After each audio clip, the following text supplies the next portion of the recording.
Hi, Hi, good afternoon, everyone. good afternoon. I'll turn it over to you. Hi. Thanks for your patience. Sure. It's nice to be here. I'm also looking forward to this being in person as opposed to through the screen here. Hey, Chief, how are you? Doing okay. How are you, Mike? I'm living the dream. I am totally with you on this. All right, let's see here.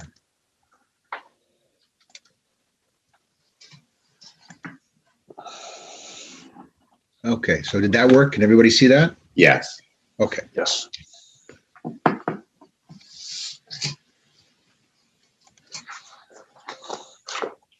Okay, so again, it's good to be here. I'm glad to see everybody.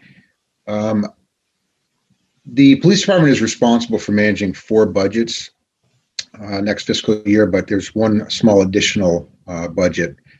So with a total of 5, the new police commission budget is $750, which is the cost of the first year membership for each member to the Police Commissioners Association of Connecticut. But overall, among all the 5 budgets, it's an increase of about $97,000 or a 1.75% increase over this current year.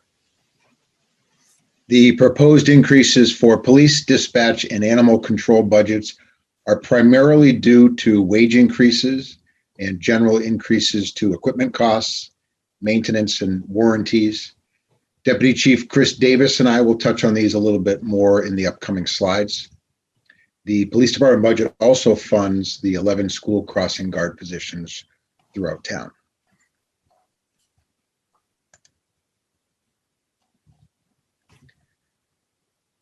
So some areas of focus, the proposed budgets are extremely limiting. They focus on maintenance and preservation of current services, such as responses to emergencies and non-emergencies, problem resolution, traffic enforcement and assessment, education, and other public safety services. They focus on equipment. It's the maintenance of our existing equipment, vehicle fleet, radar and variable message signs, personal protective equipment, tools, and medical supplies for the community. They focus on staffing levels and just the maintenance of our current level of personnel, not an increase. And they focus on the maintenance and preservation of our current technology, investigative tools, state and national accreditation, and training programs. The proposed police budget will assist with compliance with some new state mandates under the Police Accountability Act, such as requiring behavioral health assessments and drug screening for all officers. The budget will support our desire for more transparency and accountability through supporting the operational costs of body cameras and in-car dash cameras. Both are also future requirements of the Police Accountability Act. Our goal has been to deliver the best quality service. To achieve that requires the appropriate number of personnel and equipment, as well as resources and training. For many years, we have trained to de-escalate both dangerous and violent situations and situations that have the potential to be violent. It was not too long ago that formal de-escalation programs or trainings were created. We worked to get officers trained in this program to be able to train all of our officers on a regular basis and as needed basis. This budget will allow us to do some training, but we are seeking means to be able to provide the best and most effective training in this and other highly critical areas of our service. Some more budget highlights. This is just under a $38,000 increase in full-time wages due to contractual step increases and GWI. This increase is significantly less than the increase in this current year's budget.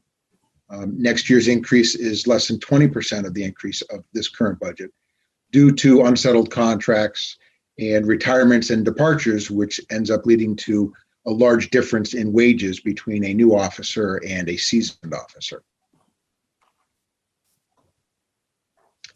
This proposal includes a $25,000 increase in police overtime, which is the third of 3 planned increases over the last 3 budget years to meet the historical needs. Year after year, our overtime expenditures expenditures have exceeded the budgeted amount.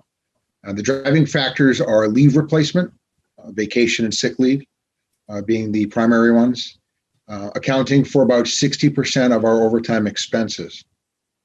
The close second expense driver is calls for service or investigations that extend beyond an employee shift or a call out for an investigation. This third increase, will get us much closer to the projected actual expenses. The proposed $7,000 increase for dispatch overtime is also based on recent historical data. The increase will reflect the projected cost for this current year. When we move out of the pandemic, we will return to a busier time with concerts and events that create considerable more activity for public safety, which includes our dispatchers. Based on known community activities, storms, and other events, it's imperative that we staff our dispatch center with adequate personnel. So we often supplement staffing levels with a second dispatcher during those busier times of known events such as concerts or storms. And that comes from our overtime budget. And the third topic of this slide is holiday pay. This proposed budget shows no increase in the holiday pay line item. This is a contractual item that has some flexibility in the sense that officers can choose to substitute holiday pay for vacation time instead. Over the years, officers have chosen pay over vacation time between 77 and 96% of the time. So for this current year, instead of budgeting a full 100% to cover if all the officers chose pay only, we budgeted 95%. And we are on track to stay under that. For next year, we're looking at budgeting 85%.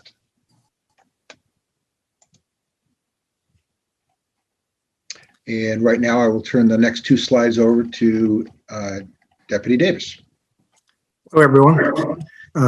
As part of this budget request, we are asking for $3,600 to fund the newly state mandated behavioral health assessments and drug screening that were as part of the police accountability bill that went into effect earlier in the year. So we have 8 tests that were for 8 behavioral health analysis tests that we're budgeting at $300 each, as well as 10 drug screening tests for $120 each. Well, the state regulation is to have the officers tested every 5 years for behavioral health and every 3 years for a drug screening to correspond with their recertification cycle. We're looking to conduct both tests every 3 years to provide more comprehensive mental health checkups to our officers, as well as make it easier to track the testing cycling. Moving on to the taser batteries, we're looking at getting $1,400 to fund new taser batteries. We'll soon be deploying new body-worn cameras, and some of the new technology that goes along with these cameras is to have batteries that will activate the body-worn cameras when the taser is removed from the holster and activated. This is a new technology that is just coming into play. So the extra cost is for the new battery that is going into the taser. Additionally, we're looking at an increased tuition from POST, the Police Officers Standards Training Council, which has increased the cost of tuition by $1,800 per recruit. It had been at $2,000 per recruit. Now they're charging $3,800. We presently have 3 vacancies and are looking to hire 2 officers through sending them to the academy. The additional vacancy or any other vacancies, we'll be looking to try and fill via certified police officers. And as far as the budget goes, there was a reduction in some of the training costs, which has helped offset some of the academy cost increases in that fund. Moving on to the CNR projects. We've requested a replacement of 3 patrol Ford Explorers at a cost of $148,000, as well as a police administrative vehicle for $46,000. The administrative vehicle was purchased in 2013, has 149,000 miles on it, and it replaces one of 9 administrative vehicles. Last year, we replaced 3 administrative vehicles, and this is in line with our 6-year replacement cycle. Additionally, just to note, this is the first year that these vehicles are being incorporated into the CNR plan.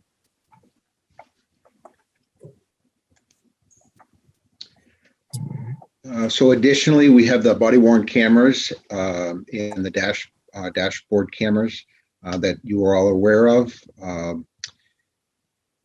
There's in the proposed budget is $46,000, and it's for maintenance, licensing, and data storage, and that is part of an overall 5-year plan for the ongoing maintenance and licensing and storage of that data. As you're aware, the use of body-worn cameras and in-dash cameras is required by law before July 1, 2022.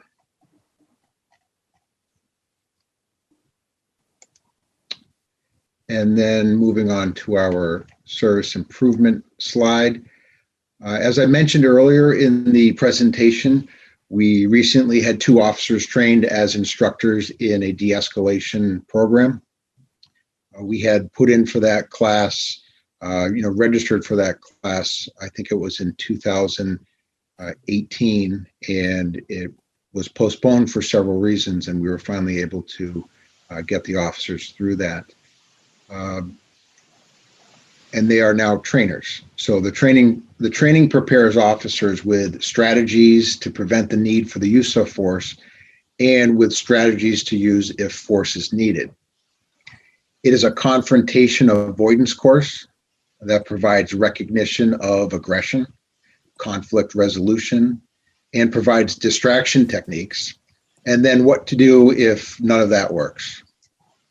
So during the next fiscal year, I want each sworn officer in the department to be trained in these de-escalation strategies. And it's an 8-hour training for each officer. And this will be repeated annually. This will only benefit the community we serve, the officers handling the situations, and our liability and risks as a town. I project that it will cost roughly $8,000 for the first year of training, and then we can probably end up reducing that as we go through because it may not be an 8-hour training class further on. It may be implemented more so in our regular every couple months or quarterly style training. And the next item on the slide goes hand in hand with the de-escalation training. It's imperative that we provide the best training opportunities for the department in areas of our work that may cause injury, damage, or high liability. Not only do we want to do as much as we can to prevent physical injury, psychological impacts, damage to property, but we need to look at this as a means to prevent liability as well. Some of KERMA's major losses relate to public safety, relates to the use of force and driving. Realistic scenario-based training is paramount. A virtual reality training simulator will provide cost-effective and realistic scenario-based training to officers on a frequent basis under a very controlled environment that can be reviewed and critiqued.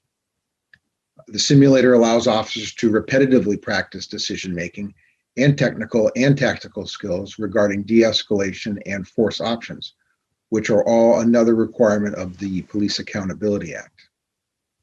The training simulator that we're looking to purchase does not require a dedicated space. It can be used in our building and it is portable. The system has an endless amount of scenarios and it is scalable. We have a significant chance to purchase this simulator at a huge discount, being the first agency in Connecticut to have it. The cost is approximately $65,000. If you don't mind, I know we're running short on time, but I have a very brief 3-minute video that gives you sort of a look into what this simulator can do.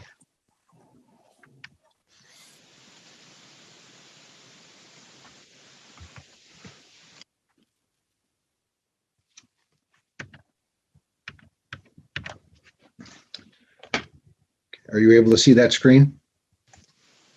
It just looks like a blank screen. I'm not seeing a video. Let's see. It says my screen is being paused.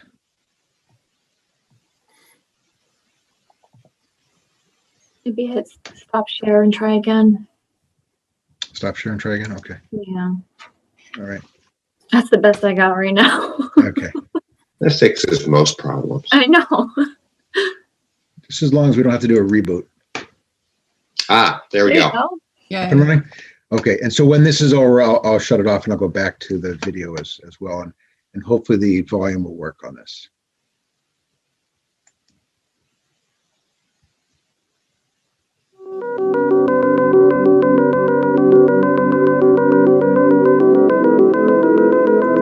Were you able to hear the volume?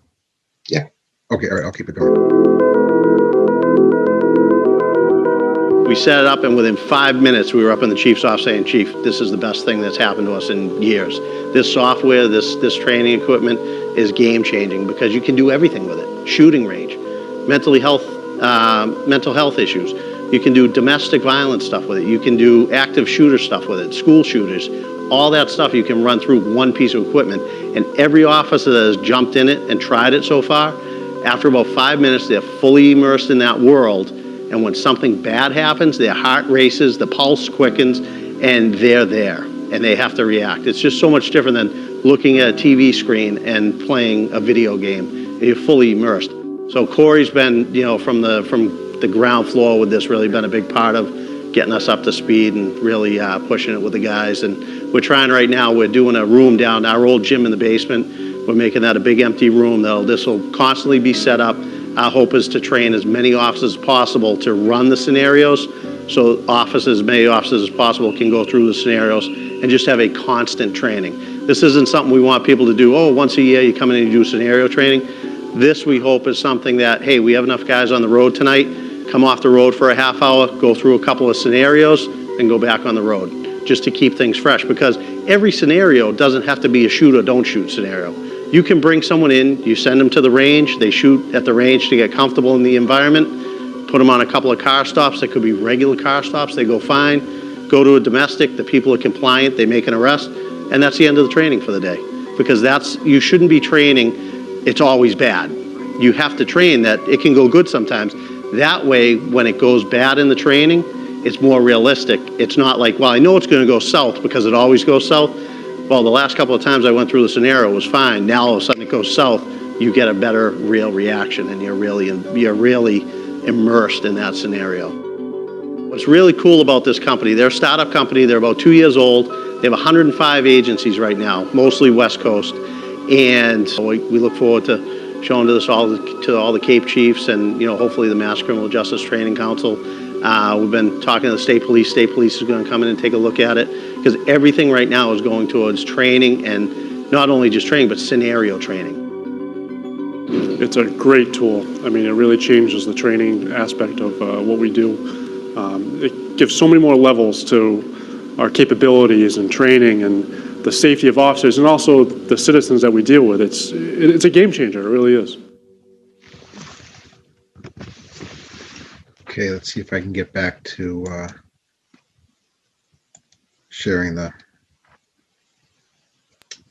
screen here.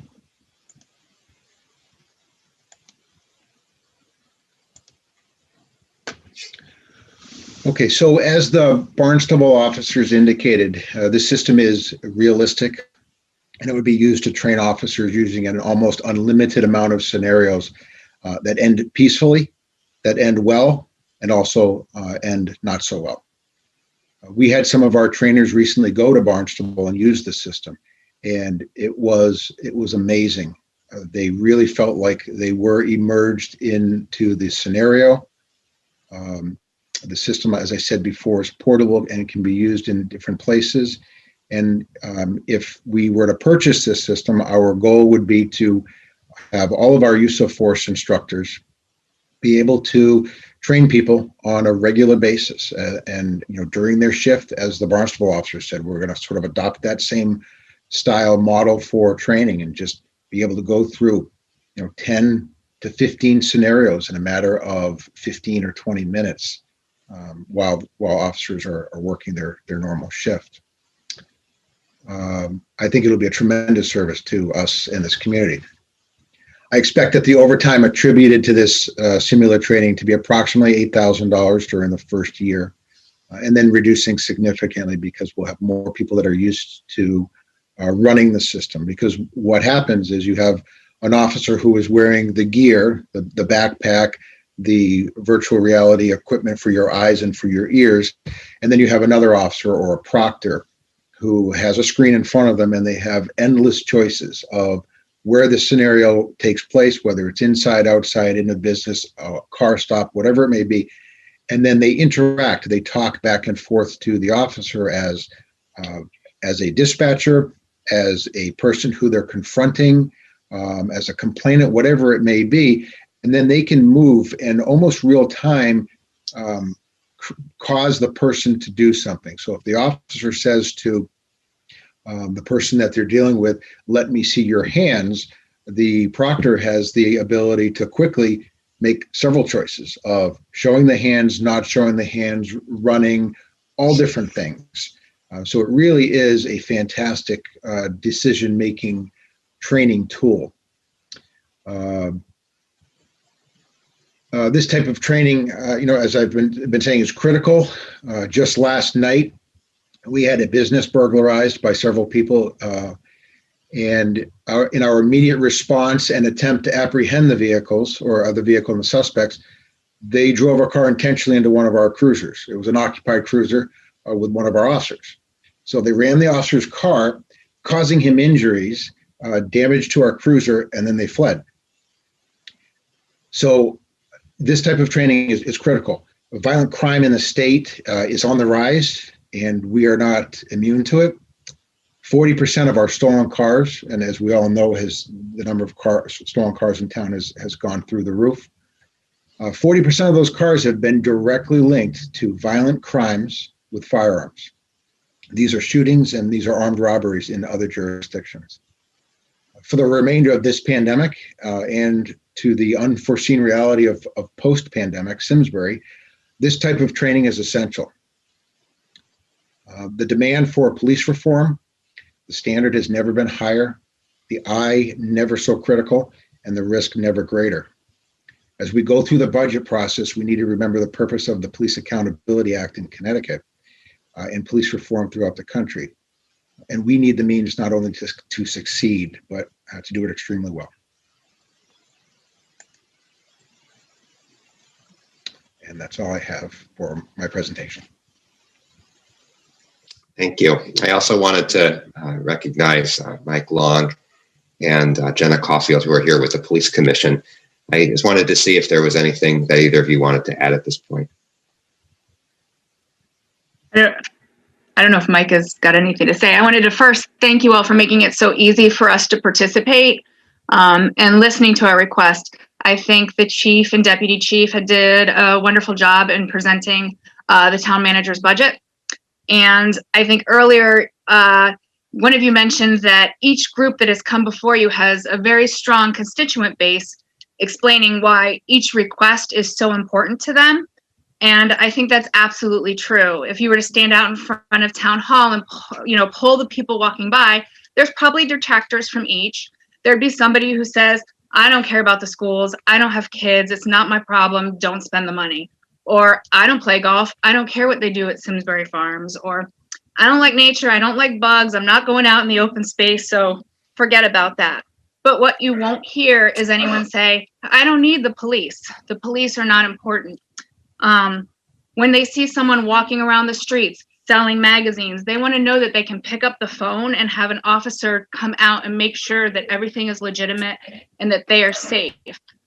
When their car is ransacked or stolen, they want to have an officer come out and make sure that they're going to be okay. If there's a medical crisis, or if they're out walking and there's somebody who's making them uncomfortable, they want to know that there's a police officer that can come out and help them. And when you hear people say we need to defund the police, what they typically are saying is they want to demilitarize the police. They want to regulate the weaponry or the use of force. They don't want no-knock warrants, and they want to do away with police raids. And fortunately, those are not big things happening here in Simsbury because we have a strong force that's built on community policing. And the way that our community policing is so strong is that we're asking our officers to build relationships with the residents and to build relationships with the businesses. And to do that, you need to have the bodies, you need to have the officers, we need the staff with which to make those relationships. And that requires manpower. And in the end, every organization in town, whether it's businesses or public services or the residents, all benefit from a well-staffed and well-trained police force. And that's really what we come to you asking for. Thank you. Thank you for having Thanks, me. Jenna. Mike? What she said. 100% What questions do we have from the board? Sean? Just, as the liaison of the police commission and obviously working closely with the chief, the deputy chief, Jenna and Mike and the commission, I strongly advocate for everything that Jenna just really nicely summed up. Our police department is the fabric of our community. I think we've got a chief and a leadership team and officers that we can all be proud of with the way they handle themselves every day. We ask these folks to do a lot. Yeah, we're safe. And folks say, the one thing we might hear, Jenna, is, oh, we're Simsbury, we're safe. Well, yeah, we're safe because of the residents, but we're also safe because of the police department, because of the way they conduct themselves, because of their presence. And something we're going to get into a discussion on as we look in the budget is what level of service are we going to continue to want to maintain in this community? And how many officers do we do it? And we understand that there is a pressure on us from the municipal side, and that we're one of the few towns that's actually growing and has grown in population. And traditionally, that means more public safety officers. It means more ambulance calls. It means more, calls for service. It means more of the bad stuff, more car accidents, domestic disputes, drugs, et cetera, all the bad stuff. And we need to figure out, much like with the other pretty substantial policy decisions, how do we want to fund and maintain, and what level of service are we going to demand from our police department for our residents going forward? And we can all come down in a different place, and nobody by any means is suggesting that Simsbury is unsafe now. I know that because we'd be having very different conversations if that's the case. But as we grow and evolve as a community, Eric, much like the Culture, Parks and Rec conversation, the capital conversation, how do we want to deliver this really important portion of service that a lot of folks don't necessarily see? Again, it's not Gary Gray pulling you over because you're doing 50 on Route 10.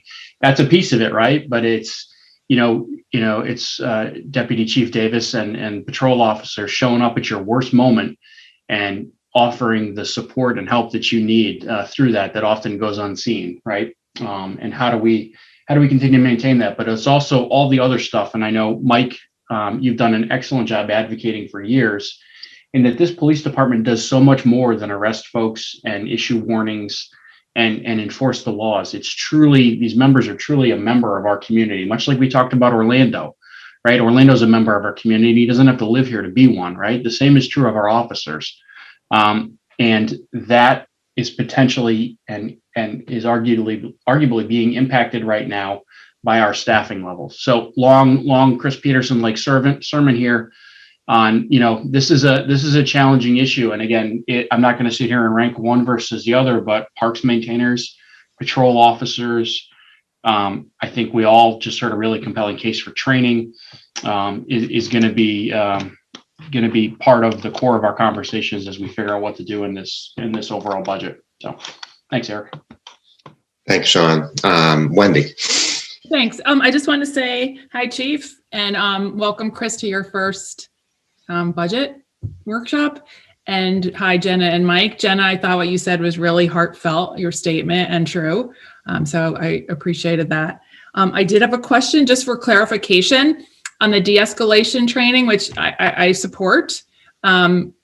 Is the $8,000 I thought that was the cost of the training, and then I heard someone mention overtime for $8,000. So if you could just clarify the cost related to the training. Sure. Yep. No, that is not for the program itself. That is the overtime. So I took a look at how would we be able to train everybody. And, there are certain trainings that we do every single year. And for instance, we do 1 or 2 days of strictly use of force. And in order to run that and as extremely efficient as we can, it costs about $8,000 or $10,000, sometimes even a lot more, because somebody who was assigned to work the midnight shift has to come off that shift and then work during the day. So they may have to be replaced on that midnight shift by somebody else. So it'll cost 8 hours in overtime replacement, or they're working their shift and then they're also going to go to this training instead of somebody else working that shift. So there's a lot of moving parts to this. So that 8,000 is a rough estimate on what it would cost to train everybody, and that is overtime. So where are they being trained, and where is the virtual reality software? Like, are we going to the people that have it, or are we going to buy it? So those are two separate things. The de-escalation training is separate. That's an in-person, where we have our instructor teaching the course. Our officers, some of them are now instructors for that. The simulator, we would be purchasing that simulator. That would also be here. And quite similarly to that, we would have to move people around on their shifts until we have enough people, enough use of force instructors to be able to proctor that for all of our officers. So right now we have about 6 members who are able to teach use of force. And we would want to make sure that those are the officers or sergeants who are actually proctoring this, because they're going to be critiquing them and saying whether they could have done something differently, or they should have done this, or to look at it this way, whatever it may be. But I want to get some more people trained. So that's going to take a little bit of time, not just to train on how to proctor, but to be able to be certified to teach use of force. So that will also be here. We won't need anybody to come in for that. That equipment will be here. Did I answer your question, or? Well, so I guess the question is, the training simulator that we saw, that looked really cool. Yeah. Where is that? So where would that be stored or used? Well, where is it in our budget? Did we buy it, or? Yeah, that's what I'm. Yeah, Wendy, it's in year 2 right now. Yeah, okay. And I think, and again, if folks have other questions about police, I'll hold off on this thought, but I think that that's probably a really good segue into our next set of slides. So I would say maybe hold that thought. Okay. Others, I don't know if others have other questions on police before we maybe start jumping into the capital sort of. I have a question about that simulator. So is it the question to be posed now or posed later? I have it in year 2 of the capital budget right now. But if you have, specific questions maybe about the purchase, if you want to ask that, real how quick, it fits Chief. into the overall plan. Real quick, Chief. Yes. I like that simulator idea. I believe what they said. And I like the flexibility of, they said, you can come off shift and just jump right into it and have it there and all that. But I also know that there's going to be a significant amount of downtime for a $65,000 item that's going to sit on a shelf someplace. I would highly encourage you to potentially talk to Avon or another town to possibly share an item like that. I would open that up to you guys and push you to try to do that. So I can guarantee it's valuable, but it's going to sit unused more than it's going to get used. And if we can offset the cost with a shared town, potentially like Avon, and or buy it and then charge other towns to come use it on specific days and stuff. That's a way to get our taxpayers' money back and have it not depreciate. Just a thought. Yeah, no, thank you for that thought. And we have had actually multiple conversations and pulling different people in on that conversation. And there's a significant worry about that. And I would just give you 2 just brief examples, and I haven't excluded it from what I think would be a possibility, but I'll give you just 2 real quick examples. We have issued equipment here in the past over the last 20, 25 years, and we have found that if you give an item to somebody and they're responsible for it, it's going to come back. It's going to be cared for. We saw that with the cruisers 5 or 6 years ago. We decided to assign officers to particular cruisers to use. They're cleaner. They're in much better condition. They're cared for better. So that's one worry. And if we go in and share something like this, what's the condition of it? Where's it going to be? We had a large regional purchase back in 2011, I believe it was, of a police car a Crown Victoria, and an LPR, a license plate reader. And that license plate reader, I want to say the entire purchase was around $30,000. And it was done regionally by the 8 surrounding towns. It was never used here. So we had it once or twice in a 1 or 2 year period, and it wasn't working properly.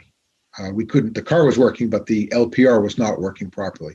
And after it's sitting for probably about 4 years of trying to get fixed and trying to work this out, as a region, we ended up selling it off, and it never got used here. So I worry about something like this. It is a portable, it's a delicate system. It involves a large screen. It involves a computer. It's portable in the sense that we can set it up in the training room and it can stay there for a while. If we happen to come across a larger place and want to venture to a larger scenario to have the officers to be able to move a little bit more, we can pick that up and go. Chief, I appreciate that. So then maybe second idea, then we own it, we house it, we control it, and we charge for it. Because again, it's going to get used less than it's going to get used not. And then part of the fee to charge for it is one of our officers gets paid. So it gets into the private duty fund or something. And they sit there as a proctor or prompter for the training. Just a thought about a way to offset cost and generate revenue. Yep. No, I understand that 100% as well. And that was part of our conversation. And I'll just let you know, for well over 22 years, every single officer here goes to West Hartford for regional in-service training for 4 days every single year. And they've never charged us for that. So, if we were to be the first ones to have this, I would certainly look to help others get, where we want to be at as far as our level of training. I never factored in or never considered actually charging them because of the reciprocating relationships that we have with the other municipalities. But I will take that into consideration. Can I just add, and Chief, you can correct me if I'm wrong, but my understanding is that if we don't push this off, if we were to do this year, we would be able to get it at a significant cost savings of about 40%. So that's, in order to save money, if you're looking at the nuts and bolts, it might be more cost effective to look at it as a fiscal purchase this year instead of pushing it down 2 years away. Yeah, it's roughly a $30,000 savings to do it much sooner than later. And the company was willing to work with us to extend that as far as they could, but they were giving us a first in Connecticut deal, which was 30% off. In speaking with them 2 days ago, their business is now booming. And I think you could probably imagine why nationwide they're now putting out 5 of these units a week, where they weren't even close to that last year. So how do we get, Jenna, that point, is that information we can get, because it's out a year, I didn't really see a description of the simulator. So that just seems like valuable information if we're going to buy it next year, that if you could save half the cost, might be helpful.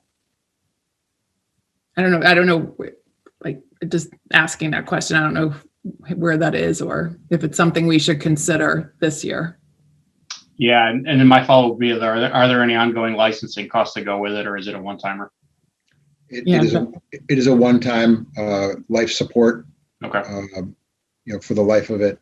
It's a 2-year warranty on the product. Good for us, bad for the business model. Okay. Free updates. Or are there other questions? And remind me, the 9 admin vehicles is the chief, the deputy chief, the 2 lieutenants, and three lieutenants. 3 lieutenants, that's right, and detectives and a detective sergeant. And we can't. All right, so we're talking about, so there's 4 cars for the detectives, detective sergeants. 3 cars. Three detectives, which we haven't been able to get to 3 detectives in several years, but 3 detectives and a detective sergeant. Yes. Okay. And we share those cars, or they each get one? They each have one. Is that contractually required, or can we look at that? It is not contractually required. At one point, if you recall, we had a pretty severe accident in 2012 or 13 Yeah. that involved 3 of our detectives. And so we were down, I believe, 2 cars at that point. And it really did hamper their abilities to get around individually. But I mean, they're not all working at the same time generally, right? No, they are. They are? They are. Okay. Yep. Interesting. Yep. Okay. Yeah, unless they get called in. One was called in last night for the burglary. Yeah, no, it's one of those things because I remember that a first selectman famously ran on take-home cars years ago. And those aren't all take-home. They are take-home? They are not. No, the detectives don't not take their cars home. Okay, I was led to believe that they were. Okay. No, because that's a substantially different mileage and rule on them. No, yeah, the detectives put few thousands of miles on their cars a year. Okay, so those last longer, and that's really where I was going. All right, so the take home's not in there. Okay, and that's how we cycle them down. The newer cars go to those who travel more mileage. Okay, I appreciate that. All right, thanks, Chief. Any other questions on the police department budget? Okay, I appreciate this. Chief Bolter and Deputy Chief Davis, there's no, recognize there's probably no more difficult time than the present to be in your profession, and really proud of our department. And I want you to hear that from me, and I know our board feels the same way. Thank you, and we all certainly appreciate that. Absolutely appreciate it. Thank you. Okay. Maria, should I turn it over to you for the capital wrap up? That'd be great. Thanks. You want me to pull it up, Maria? Let's do it. Okay.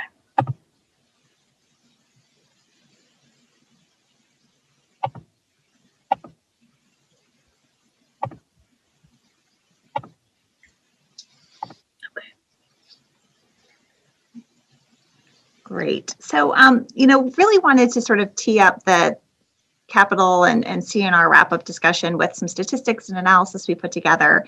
I think, some of the message that you heard today is that so much of what is in our current CNR and capital plan is just replacement of our existing infrastructure and assets, right? It's not necessarily expansion to the fleet or expansion to our infrastructure, but is really replacement of what we have. And in the case of our parks department, a lot of it is replacement of items that have just been deferred, to the point where we have items that have just gone past, the point of their useful life. And so one of the pieces we've been talking about the last couple of years was how important it is for us to really quantify what our true baseline capital needs are. So those are our capital needs that are routine in nature. It's our vehicles. It's fencing at our parks. It's, again, those sort of items that we know, it's our playgrounds, right? It's those items that we have to replace on somewhat of a routine basis. It's infrastructure we've already invested in. And so, Melissa, can we scroll ahead a little bit? Ray, can I ask a quick question though before you get off this slide? Sure. So is cash truly cash? Can you go back, Melissa? Or is cash also the 5-year payback and cash? Yeah, so sure. Yep. And yes, I will chat with that now. We do have a breakdown on an upcoming slide, but essentially what the cash really is here is it's the $416,250, which is the traditional payback method. Yep. It's the $180 in operating for the large public works truck. Yep. It is the $148 and change in operating for the 3 police cruisers. Yep. And then over time, unfortunately, as you guys know, our cash for capital was whittled away at pretty significantly. So level funded at where we were last year was only $110,450. So we kept that level funded. As the first year here when I was with you guys, I think we had like 1.7 million for cash for capital, and now we're at like 110,450. So that number has really shrunk considerably over the last 4 years, but that's essentially what makes up the 865. There's also $10,000 that's a transfer from operating to the CNR for the materials recycling that Tom spoke about. Yep. So that should, if you added all those up, that should get you to the 865. So just for clarity purposes, can we break this out? Because this is going to be an hour-long discussion with the Board of Finance because it's not actually cash, right? Is CNR, and I know we talk about CNR, but CNR for most of us that have been here is that 416. right, that's what CNR is, the 5-year payback. Then there's the operating, which is the police car, excuse me, and the plows, right? And then there's the true general fund cash. Right, which is like the 110. And we do have a breakout for you. Yeah. I just think it's important to unbundle that, because this looks like we're spending $865,000 of cash of folks that haven't sat here as long as you and I have, right? Yeah. Hopefully what we've got will help with the breakdown. And we also have a really nice page in your budget book that we flagged just a slide or two down the road. Okay. Sorry. Great. No, it's okay. It's all right. No worries. All right. Would you mind going to the next slide, Melissa? Great. And the next, sorry, just in the interest of time. Great. Thank you. So as I mentioned, we've completed our analysis. We were able to quantify our 6-year baseline needs that are under $250,000 in value. And so the annual average costs across all departments was a little over $2.5 million. If you take out sewer, just because they are an enterprise fund, that average cost is about $2.3 million. And looking again at our current fiscal 21-22 cash contribution for CNR fund needs, we did leave that level funded. So we're working with the same amount that we had after the budget passed last year. And essentially, really, that's, a funding gap of about, just under $1.5 million. And it gets back to some of that conversation you guys were starting to have within the context of parks and recreation, right? It's that we have this wonderful, amazing amount of, infrastructure, whether it's our roads, our sidewalks, our bike trails, our parks, et cetera. But there's also a cost of maintaining that infrastructure. And so, right, really tough policy choices around, do we consider to maintain that level of infrastructure, or do we make hard choices similar to when we talk about hard choices about making service reductions? Are we going to make, as a community, reductions in terms of our capital infrastructure? Can we go to the next slide? So, I don't know, can you see my cursor here, folks? No. No? Okay. So this right here, without the WPCA items, shows you what's currently been identified over the next 6 years. That would be, again, organization-wide, our comprehensive capital needs under $250,000. So this would include things like the technology plan that Rick talked about this morning, our fleet, various parks infrastructure, things of that nature. And so we have, again, captured that by department, but in totality, again, each bar graph represents the organization.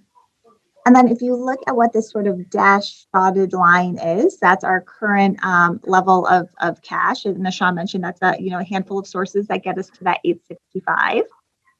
And then this solid line is about 2.3 million or so. That represents the true average of what those capital needs are for under 250,000. And again, we had at one point in time as much as about 1.7 million to use towards cash. So we have lost some ground on that over the last few budget years. Maria, these DPW and engineering are over and above LoCIP and TAR, or inclusive of those needs? Let me see. I'd have to go back and double check my notes.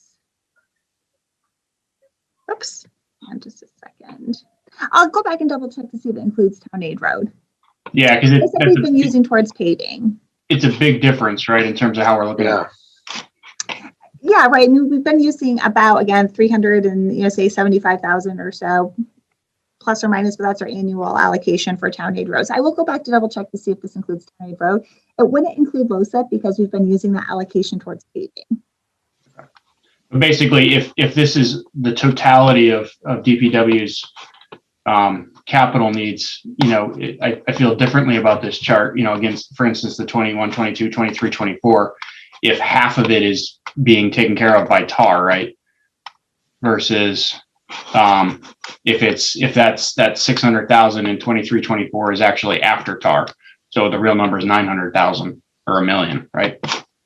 Yeah, I'll go back and double check and see what we had included, if we included that or not. Okay. All right, and can we go to the next slide?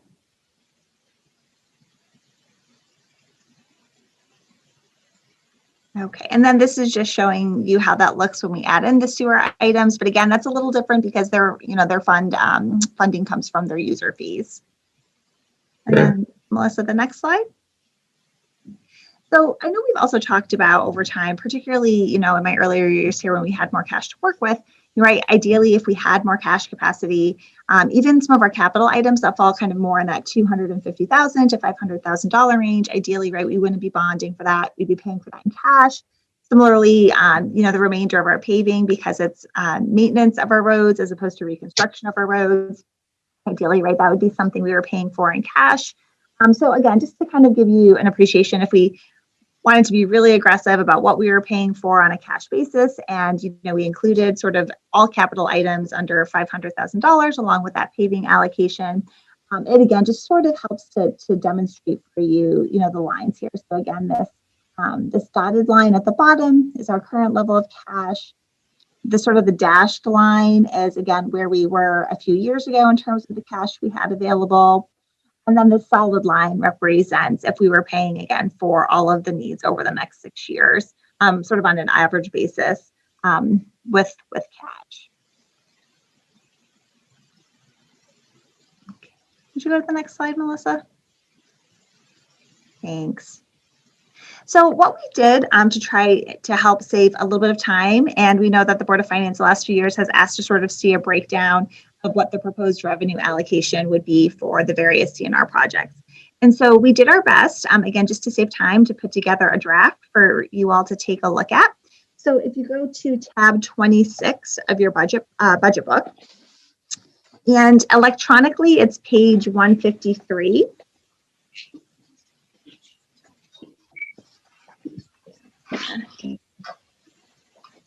Pull that up myself. Should be right behind Maria, I don't have an electronic version. I just have the paper copy. Yep. So if you go to tab 26, Mike, and I'm going to show you what it looks like in the budget book.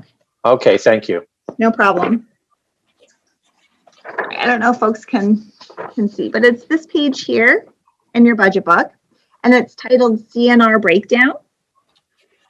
And it's right before all the detailed forms. So if you're looking at your hard copy, it's right before all the detailed forms. And if you're looking electronically, it's page 153.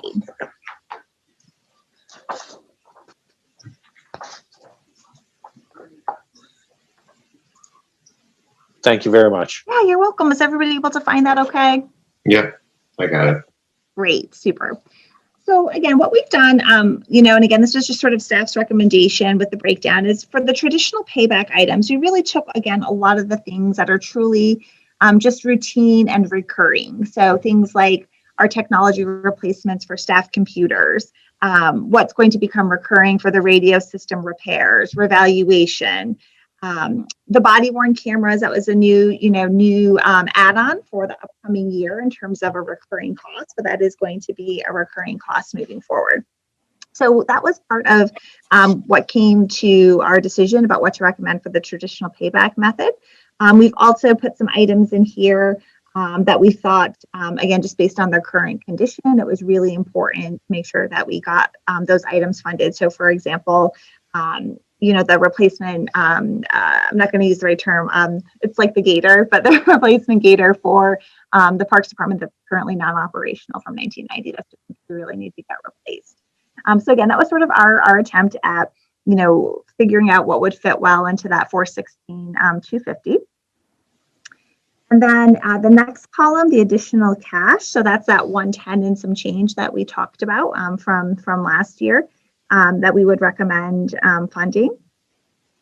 And then the other column are things like... Before we leave off that, so these admin vehicles are going to be much like the normal cruisers, right? I mean, these are on a regular schedule, so we're treating them different, right? We are in this case because that is something in out years. We most recently purchased 3 vehicles with private duty funds. And depending on where we are in availability of those funds, I do think that's something that the private duty fund could help. But for this particular year coming up, we proposed that with cash, since we did have the private duty fund purchase 3 vehicles recently.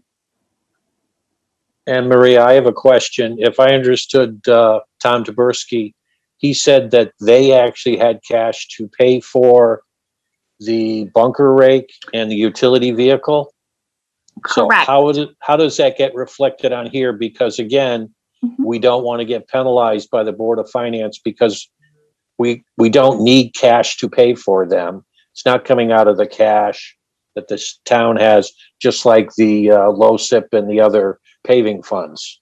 Right, exactly. Is that reflected somehow? Because I didn't see that. Yeah, and we've got another visualization that maybe we can share that would be helpful. So the other column means that it's funded through other means. So that could be trade-in value that we're expecting for some of our public works vehicles. It could mean things like the golf equipment, fund that's going to pay for some items. It could be town aid road. It could be project savings from other projects that we've achieved to be able to fund projects. And then also in the other column are the 3 items that we were proposing to utilize some of the capital reserve for. It is in the project detail sheets, but again, we have another visualization, and I'm just wondering if it would be helpful or not. But we have sort of a color-coded Excel spreadsheet that we were using at a staff level. Melissa, I don't know, do you think that would be too busy for the purposes of the screen, or maybe we just circulate it after the meeting? Yeah, I think that this breakdown that we're looking at is maybe a little more concise than looking at the full, but if it's, it's the full CNR plan with each project kind of color coded. So it's up to you guys, but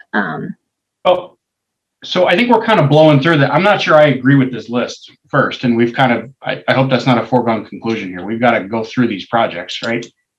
Yeah. Right, exactly. Right. Okay. This was just our attempt at, again, trying to take sort of a first pass at, if we had, the same amount of funds available, how we could potentially, allocate the various forms of revenue to the projects. That's fair. And just remind me, because other is always a nebulous term. What's other? Yep. So other is, it could be the trade-in value that we're expecting. It could be project savings. It could be the golf equipment surcharge account, town aid road. It could be Dial Ride Fund. It's all the other sources. So I got to go back to the first 4 pages, right, to see what the true cost is? The true cost. I'm sorry, I'm not following that, Sean. Well, I don't care about the trade-in value. I care about how much the taxpayers pay for it. So this list with other could be, it's not actual cost, right? It could be, so well, I got to look at the first 4 charts. All the way to the right, Sean, it'll say total project. So for example, that one you're seeing with the trade-in value, that has 2 piece of it's being paid by the traditional, what we categorize that under the 416,250. And then another piece of it is anticipated trade-in value for the total 45. So that's the only one with trade-in value, is the one up above. We have 2 with trade-in value. It may be helpful, maybe, Melissa, if we just quickly go item by item on the other column and flag what that reflects. What do you think? Would that be helpful to folks? Maybe, I don't know I don't know how to best do this, because again, I appreciate what we're trying to do here, but like the police cars, for example, right, are in the operating budget, right? They're in operating, correct. Yep. So they shouldn't even be here. Right. Well, they are a capital item that we are paying for out of CNR. So it's a transfer out of operating into CNR to make the capital purchase. But they're a line item in the operating budget. That's correct. Yep. That is the funding source for that. That's correct. So that's operating, and the public works replacement truck below it is operating. Yeah. So I mean, the appropriation, Amy, is coming from the operating budget, right? Right. Yes, so, it's already a line item in the police department budget under CNR. It is part of capital, so theoretically you do have the discretion to change it. If you don't want to change it, it just stays where it is. I get it from an accounting standpoint, but it's confusing as hell. Is the line item in the police budget should say cruisers, and it should say 120,000. Instead, it says CNR, right? And then you have to link it over to here. And that's where you find the cruiser. So it's technically operating, but it's accounted for in CNR? No, well, it's technically capital. So the project shows up in CNR. The operating is just the line item where we transfer the money out of. But the project is physically sitting in capital. Right. Yeah, I follow it. But my point is that from a budgetary standpoint, the police department gets hit for it, right? Yes. Yeah. Yeah, well, the operating gets hit for it. That's what I mean. The operating budget for the police department, yes. Yep. Right. And you may recall, Sean, that was a change the Board of Finance requested of us. I want to say maybe 2 budgets ago, so I believe this would be our 3rd budget of accounting for the plow truck and the cruisers this way. But previously, Not right, we did arguing, it, not we did arguing it it. It's just differently. from my simple mind, it's $148,000 and 50 in operating for police cruisers. But again, Yes. through the wonderful world of accounting and budgeting, we all make it very complicated for people. Well, I would argue, I think we had it maybe a little more simply done previously, but this is how we were asked to. Yeah, no, I get it. I get it. So I don't know. Again, I guess. Yeah. Do we want to come? I mean, again, do I want to go on the scavenger hunt back at the top to figure out because it's GF, TAR? Yep, that's all okay. that? We can just work our way through the list. So, right. So let's see. Let's back up right to the top. So we're going to start with the 1-ton pickup truck, highway superintendent, other 12.5. That's trade-in value. And then moving down to the spam filter archiving for 12,000. That's project savings.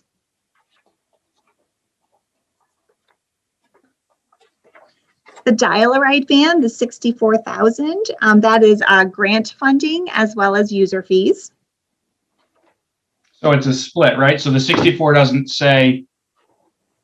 So there's no town contribution to that, right? It's user fees. That's correct. It's 20% comes out of the special revenue fund from user fees, and then the 80% comes from the state grant.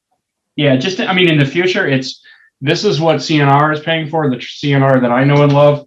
This is what cash is paying for, and this is what the taxpayers are paying for, and then all the other crap below it. Because it's commingled, it gets really confusing. It's confusing. Okay, no, that's good feedback. We can definitely change that for next time. Sorry, I know there's 19,000 cooks in the kitchen on this, and the Board of Finance probably want it differently, right? Yeah, no, that's fine. That's actually really good feedback because we can work to improve this. Let's see, if you move down, to 148,050 for police cruisers, the public works truck replacement, and the materials recycling. Those 3 are coming out of operating and being transferred into CNR. That's general fund and essentially tax dollars. The plow blades at 28,000, that's Town Aid Road. The 1-ton dump truck replacement at 50,000, that's Town Aid Road. The front end loader is Town Aid Road. Yep. And the highway chipper was Town Aid Road. Okay. The vehicle replacement for the WPCA is the sewer fund, so that's enterprise dollars. Yep. And the same thing for the pump station, that's user fees through the sewer fund. Yep.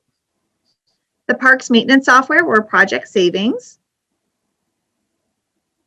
From the current fiscal year? That was from an appropriation. Oh my goodness. I think that appropriation actually existed prior to my arrival. That was the Parks and Open Space Master Plan appropriation. We had a little bit of savings there. Yeah. Because again, that was just something last year too. They had asked us to identify, Board of Finance, are there any capital projects that are related that you could pull savings from towards another project? So that's why we proposed that for this in the email filtering. So that's a closeout reallocation. Okay. Exactly. Yeah. And then the bunker rate golf course, 27,000. That's the golf course equipment fund. And the Simsbury Farms rotary mower, that is one of the 3 projects we proposed using the capital reserve. Yep. And the 13,000 for the golf course is the equipment fund for golf. Okay. And then the next 2 items, the irrigation system and the playscape, we were proposing to use the capital reserve for. Okay. So in the other column, the 3 items that are truly, if you will, taxpayer dollars, it's the 3 items that are coming from the operating budget and being transferred into CNR. So it's the police cruisers, the public works truck, and the materials recycling. Yep. Okay. And then again, admin is additional cash, so that's true cash? That would be true cash, right? So that sort of additional cash is really like all that we have left at this point in terms of sort of that excess cash capacity. And again, in out years, projections would be that most likely the admin vehicle would be paid for through the private duty fund. And again, when I say true cash, I actually mean spending up to the debt limit, right? Is that allocation line item or a different line item? Well, Or is that a transfer out of general fund? so this comes from the general fund, The right? transfer And- out of general fund? So Yeah. when I say true, okay, so transfer out of general fund. Yeah. Okay. And we've had, differing opinions from different Board of Finance members at different points of time, and Amy might be able to speak to this better. Sometimes we hear, yes, that debt line includes cash for capital, and then sometimes we hear, no, that debt line doesn't include cash for capital. I think there's been different opinions from different members over periods of time. And I'm sorry, Amy, I just can't recall if there was current consensus from them if our debt line does or doesn't include the cash for capital. Whether they agree with it or not, if there's a debt service number and then there's cash over and above it.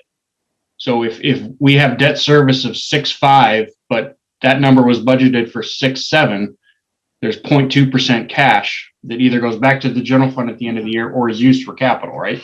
In theory, right. I mean, that's the reality. That would be nice. But whether people yes. agree or not, that's how it happens.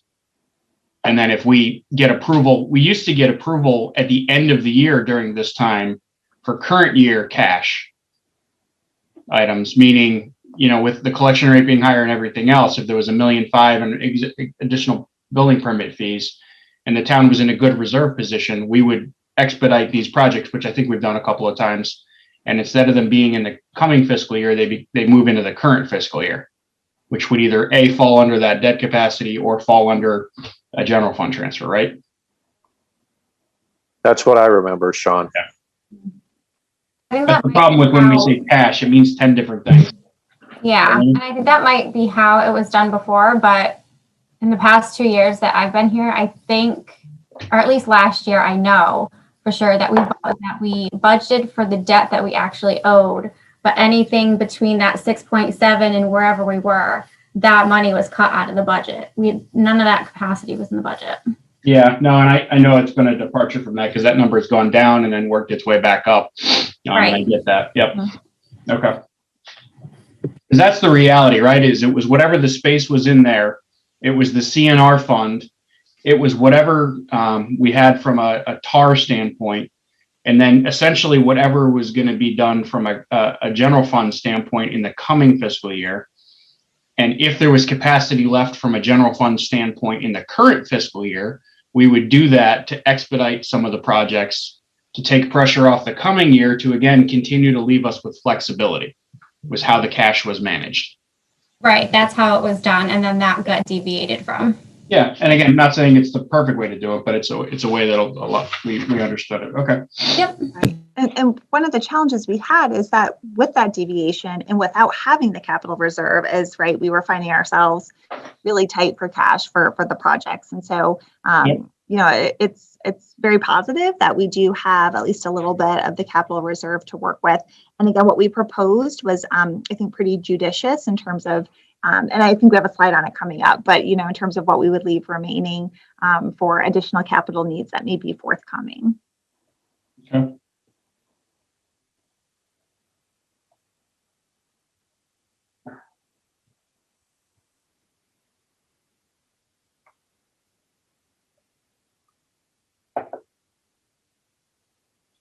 You want to continue, Maria? Yeah, great. Are folks all set, at least with the chart just for the moment? All right. I just think it's always, I know it's a frustrating thing for you guys that know this stuff cold, but for the rest of us, right, the folks at home, this is the most complicated portion of what we do because we all throw around a different term and it means different things. So I think it's always valuable just to make sure that we're all playing from the same sheet of music when we go from this. So thanks for working with me on that. Yeah, no worries. Thanks. And like I said, it was good feedback. I think it'll give us, some good feedback for tweaking this chart next year. And trust me, it's great. I love the way it's presented. I think everything is very good. It's just, again, especially at the end of the day, I know I get a little slow. So thanks. Us too. Thanks. Can we go to the next slide, Melissa? Great. So, right, one of the things that I think we've, had some conversations around is that when we do borrow for some of these smaller items, that then puts pressure on us in out years of the budget because now we have debt service that we wouldn't have had otherwise, and how that does affect the mill rate. And so, for the third consecutive year, debt service, the increase to debt service has been our most significant budget driver. And so we thought that might be helpful and illustrative for folks to kind of understand, well, what's what's the impact on the mill rate? And when we're paying for these things, these smaller things on the back end, as opposed to the front end with cash, like what does that work out to down the road, right? Because we may save a little bit on the front end, but then, you're paying for it at just a future date. And so we had some pretty good data going back to 1920. And that particular year, we had a mill rate increase of 0.9 mils. And the mill rate that was attributable to the debt service increase that year was about 0.43 mils, so about half of our mill rate increase. If you look at fiscal 2021, we did have a mill rate decrease. But if you were looking at mills that were attributable to our debt service increase, that was a 0.22 mil increase. And then for 21-22, that's our upcoming year based on our debt service increase. That's a mill rate attributable to 0.43 mils. So again, we just thought this might be like a helpful visualization for folks to kind of understand and have an appreciation for what the increases to debt service due to our mill rate in out years of the budget. Thanks, Melissa. So for our debt service, you may recall we have a couple of bond issuances in which we received bond premium that we have budgeted for to offset our interest costs related to the debt service payments. That's very important that we make sure to do that. We already spoke about, trying to sort of avoid a cycle of bonding if possible for our smaller capital needs that are routine. And, I think what's really going to be very important to us moving forward is that what we did at fiscal year and close last year, I think, was incredibly responsible. And so we took capital project closeouts and we took year-end savings for savings that were sort of above and beyond what we needed to add to the general fund, and we added it to the capital reserve. And so again, that's really important for us as we're strapped for cash on hand, if you will, in out years. If we can build up that capital reserve, we can use that for some of our more routine needs, or some of the things like the playscape at Simsbury Farms that are a bit more expensive in cost, to try to help, again, avoid bonding and borrowing for things down the road.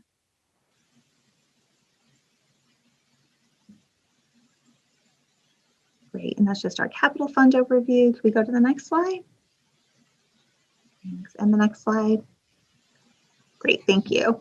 So for the upcoming budget, proposed bonding, if the capital plan had no adjustments made to it whatsoever.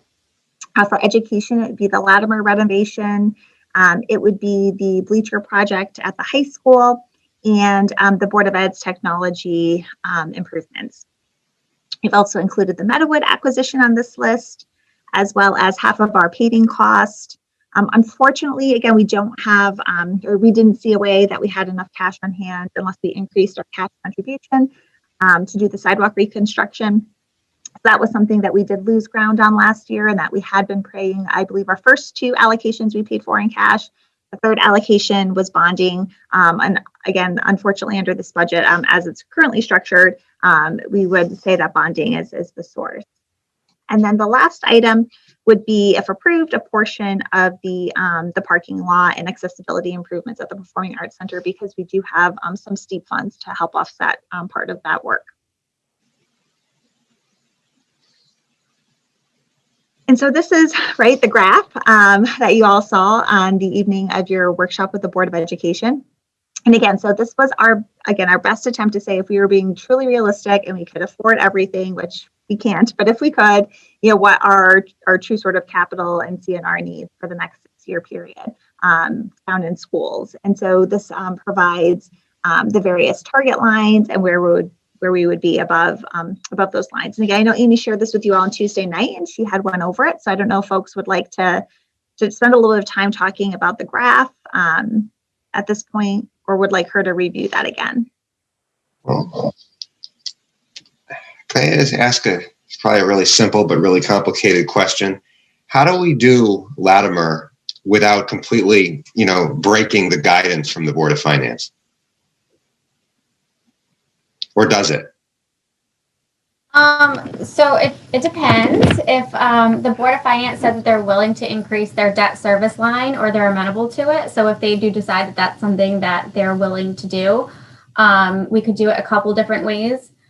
So we could increase the amortization period to, say, 20 years.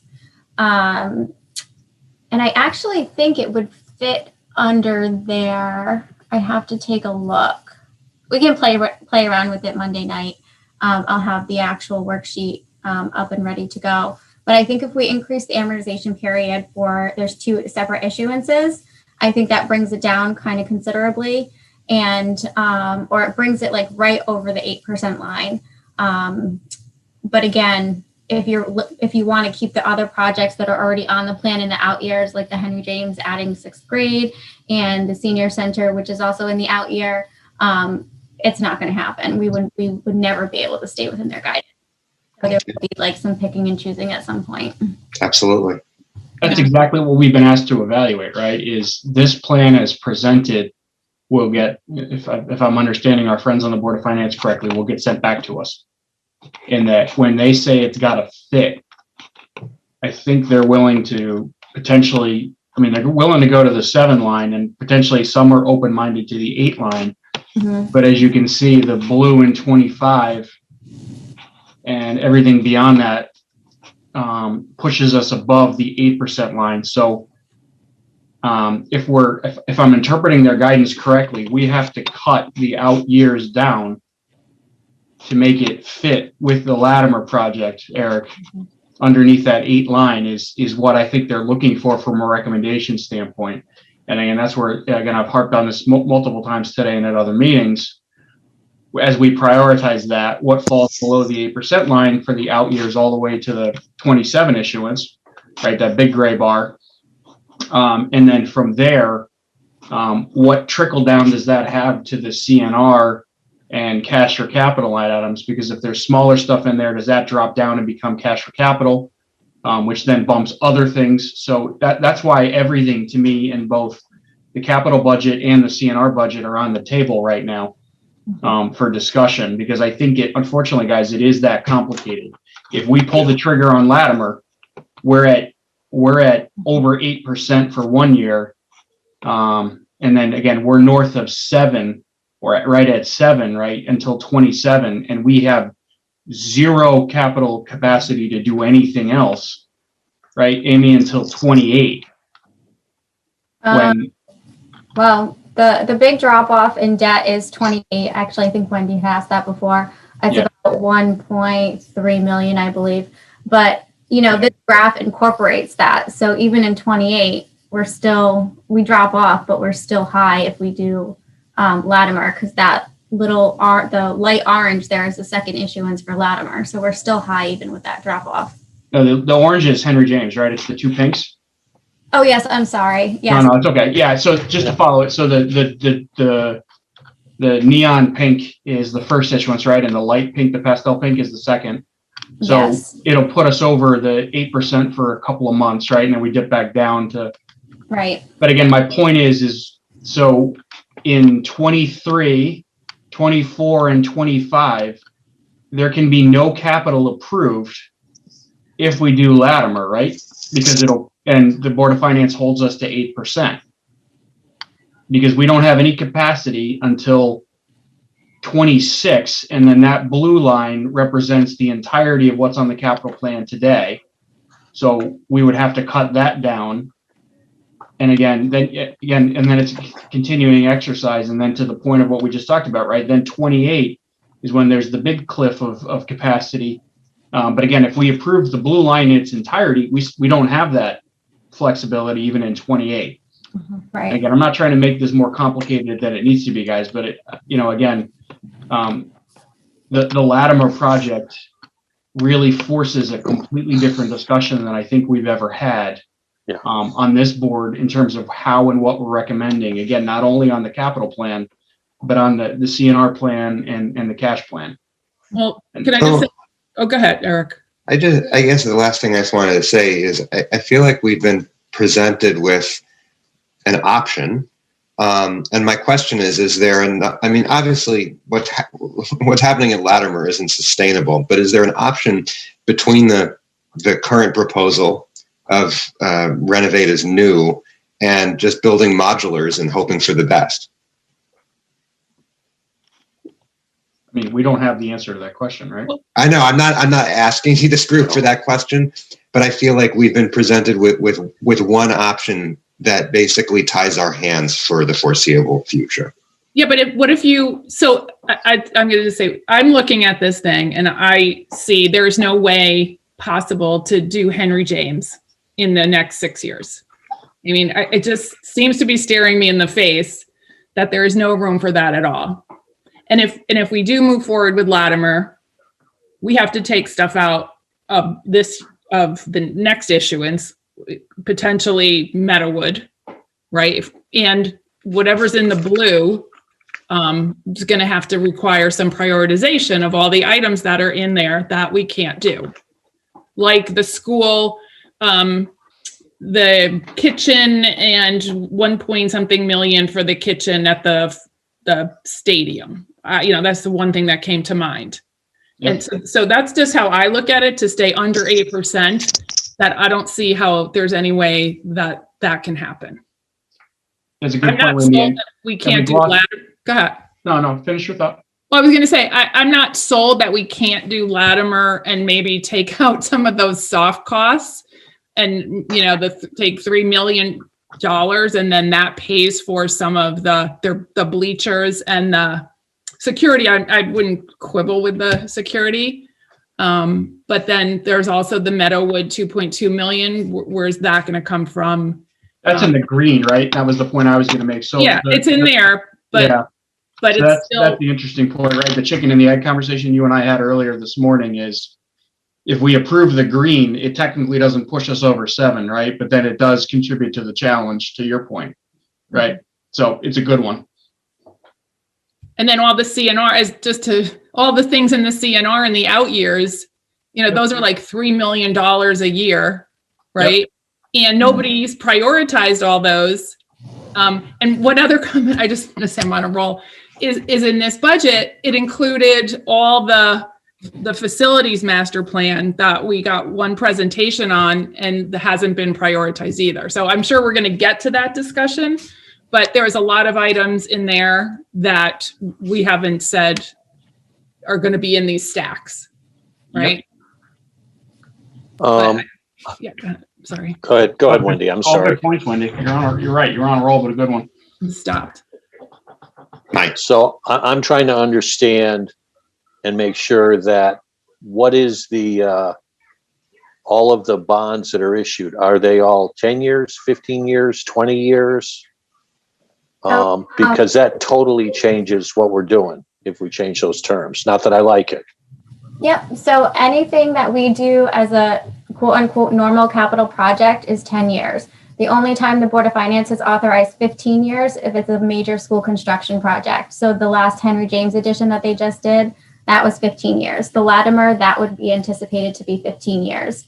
Like I previously said, they are amenable to going up to possibly 20 years, but not something that they've made a final decision on yet. Okay, and where I was going with this, I understand our existing debt, and I have no problem with staying with 10 years. I think because of the extraordinary circumstance that we're backed into, it may be far too expensive to not do something.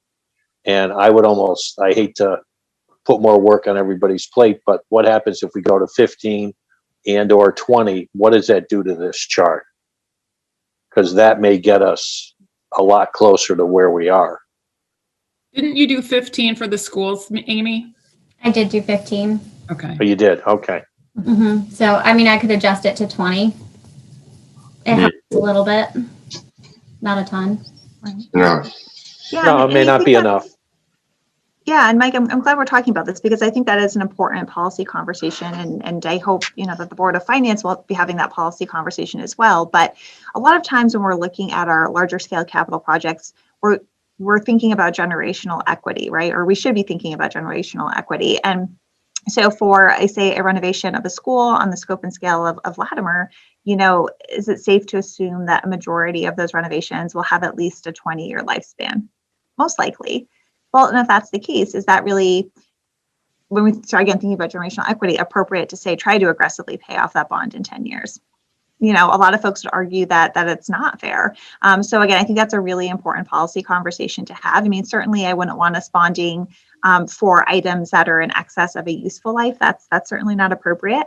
But again, certain things like sidewalks, a lot of times, will be bonded for, say, maybe a 20-year period, because they often have if you're doing a concrete sidewalk, you're looking at more of like a 30-year lifespan on something of that nature. So again, certainly would never want to find us in a situation of bonding for items longer than the lifespan.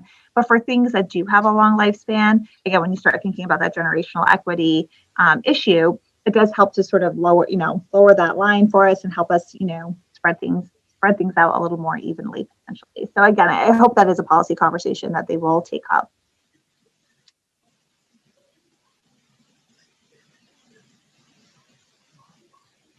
And just if I could, maybe just, because I know we're probably running late on time, but just a few comments about some of the out years of the capital plan. And I think that staff can help with answering questions and items that you may want to pull off. Again, we did our best to take a really honest look at like, okay, what are our real needs that are out there, whether again it was capital or CNR.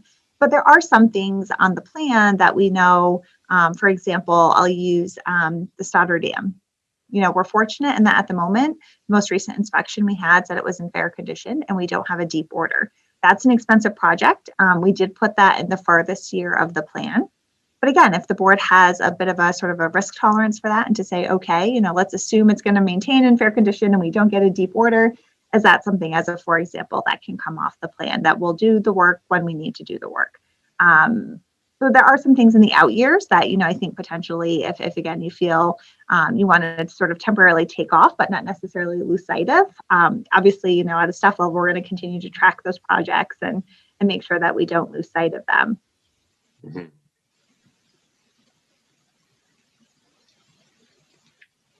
So, And Maria, I would find that on the 6-year capital improvement plan.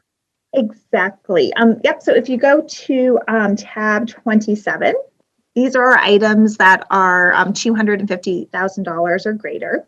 And, what we really also did our best on the town side of things. I know in terms of dollar value, it's obviously not like a school, but we did our best to try and spread out projects. So we might be incurring, say, maybe a big project a year.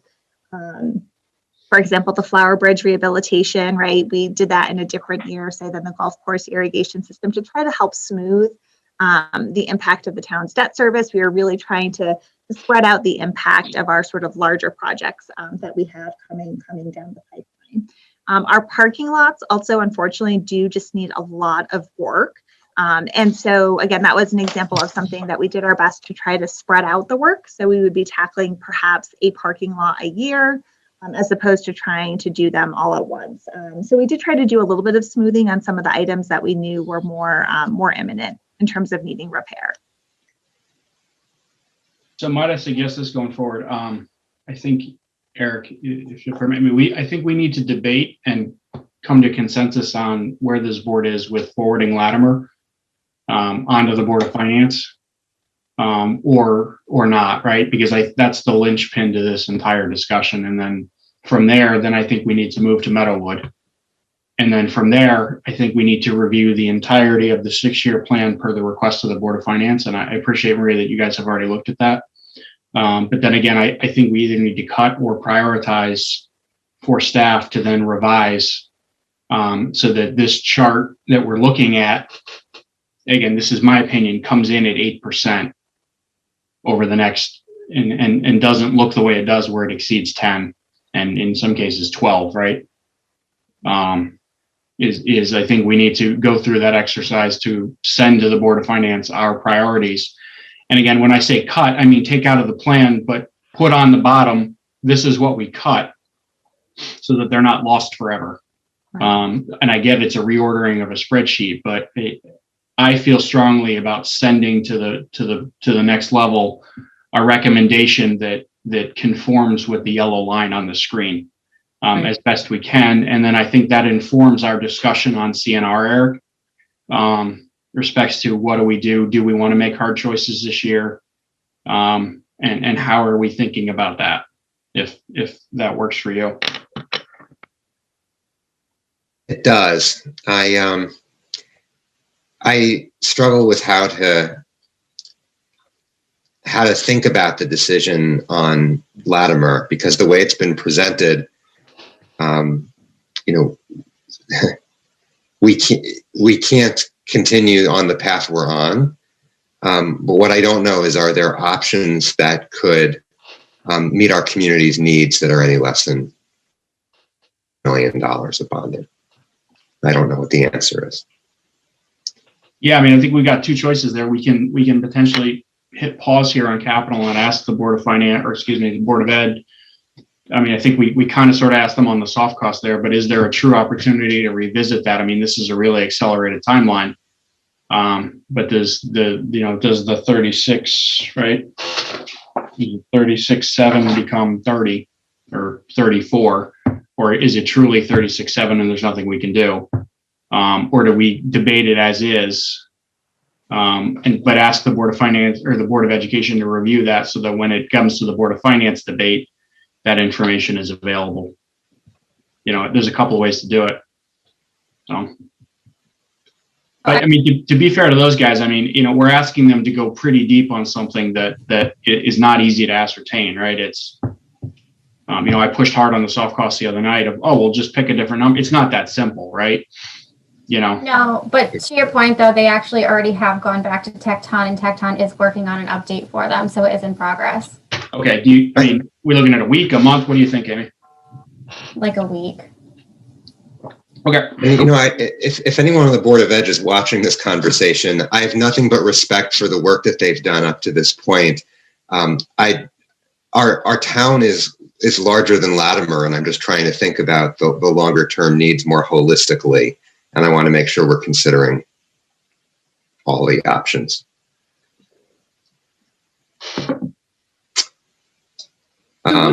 So just a quick, I'm sorry, Wendy, I'll come right back to you. Just a quick time check. We're going to lose SCTV at 5.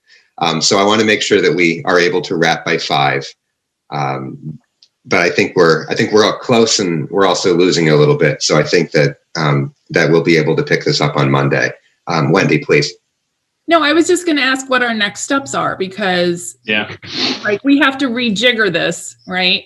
And we haven't even talked about, some of us may feel that the senior center being pushed out again, that people are never going to see that happen, and that maybe should come before Henry James somewhere in the picture, so that it's kind of equitable across the whole community. So the different scenarios and the ones that we're talking about now, taking stuff out of the green, right, to see how we can drop down. So potentially Latimer fits under the yellow line. And then we're in this blue, right? What comes out of that? Because like I said, when are we going to talk about, or are we going to talk about what some of these capital projects are? I mean, I could cut out the town hall renovations in year 5, 4, because I don't know what that is. So, when are we going to talk about that on Monday is really what I'm asking. I mean, we need to, right? And that's part of it. And that gray line is almost entirely, Amy, right? The senior center at 10 million, right? No, there was some other big, things in there. The high school roof and, right? Yeah. Sidewalk. Yeah, there's a few other $1 million items in there. We've also got to debate the operating budget too. We do. Right. So if we could, maybe Melissa, just quickly scroll to the next slide. I think this is what we have left to chat about. So again, sort of the larger capital plan and the possible use of reserves, the Board of Finance guidance, our outside agency funding requests, any service improvements or restorations.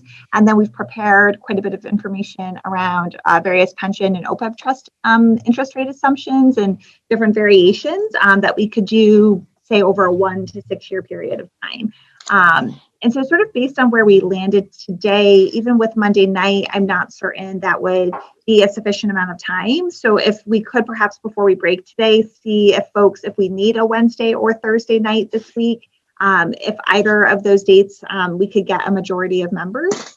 I could do Wednesday. I have a conflict on Thursday. Wednesday works for me. Wednesday's good. Wednesday works. Okay, great. So we're absolutely going to need Wednesday, and honestly, given the gravity of these, probably another one. So. Yeah, I think so too. Yeah. Yeah, so we may need one next week, possibly then as well, early next week. And I'm not trying to be dramatic here. I mean, but these, again, usually we need an extra one anyway, just for normal budget and normal capital. And this is obviously a bigger discussion. Right. These are decisions that are going to tie our hands for long after any of us are here. Correct. Eric, you said you're going to be here forever. I did. That was before I saw that graph. Eric, that's a threat. What time on Wednesday? Is 5:30 too early for folks? Does that give you enough time to wrap up after work or? Fine. That's fine. I do 5:30. 5:30? Okay, we'll send out a hold to you all for 5:30 on Wednesday. Again, we'll sort of have an agenda ready to post on Tuesday, most likely assuming that we'll need a special meeting. Do you want us to send individual items that we would like considered for the wish list, the consider to be added list? Because we've traditionally done that at the end of today too. Yes. Yep. So I have a couple of little flagged items from earlier in the discussion from today. If we consider the assessor's office temp help position, a flagged item of making sure that we just offset the revenue for that cost, possibly taking the registrar budget line item decrease, possibly moving that to the CNR account. So those are sort of the two budget items I had for follow-up from today. And then if you have others, and then also too, just to maybe help frame the conversation, if you do have time to run through the rest of these slides in advance of Monday and Wednesday, they are posted online. And then Melissa, would you mind just quickly scrolling through just so folks have an idea of what's kind of to come? So again, we have sort of set it up for you in terms of these policy questions at the bottom of each slide, just to kind of help maybe get some food for thought going to help us gear up for the discussion. So we had some prompting sort of questions around fund balance and capital reserve. And if you could go to the next one. Same thing for Board of Finance guidance, just to give you a quick comparison, $262,000, that's more than the entire town clerk department budget and just under the entire engineering department budget. So our municipal budget is so small, really, when you think about it, like that's the equivalent of some of our smaller departments, but just to kind of, again, give you some food for thought moving forward. Yep. And then we summarized the outside agency funding request and then flagged the new request as well as the increased request, just to, again, help you frame that discussion. Yep. And if you go to the next slide, same thing with the service restoration and improvements. We flagged those for you. Mm-hmm. And then again, the various scenarios around pension. And these are the costs. Okay. Yep. And then if we keep going through the slides, we've got some background information in terms of where we're at in terms of our funding, different scenarios. The amortization period is something we're really hoping the Board of Finance looks at as well. Ours is very aggressive. It's more common to see a range of 15 to 20 years for a pension plan in our position. Again, that would take us a little longer to get to being 100% fully funded, but in the short term, it would also, reduce our annual required payments. Yep. So yeah, so a lot of things for us to keep chatting about. Okay. Can we just on that list for consideration, just so that folks have time to do the math? Can you have a scenario or the costs for the police officer request that the police commission did have before in terms of what the impact of the budget would be? Yeah, I think it's important you have that in your budget book. That's about $143,000 per officer. Okay, so if that could be as part of the consideration list, so that folks can just see that, when we, Amy, when we bring it up and look at the percent changes, et cetera, when you work your magic on the screen.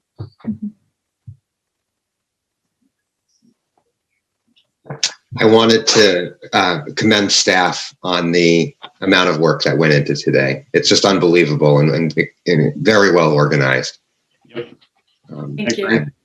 Thank you.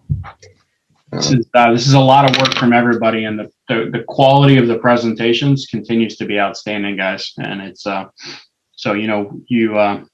just said to Amy, 95% of this stuff, you make it really, really easy for us.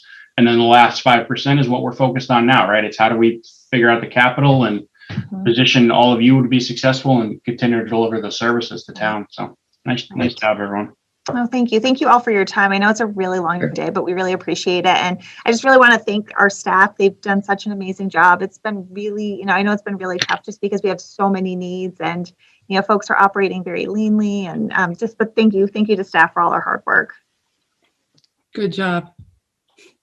Is there a motion to adjourn? So moved. Second. All in favor? Aye. Aye. Good night, everybody. Bye.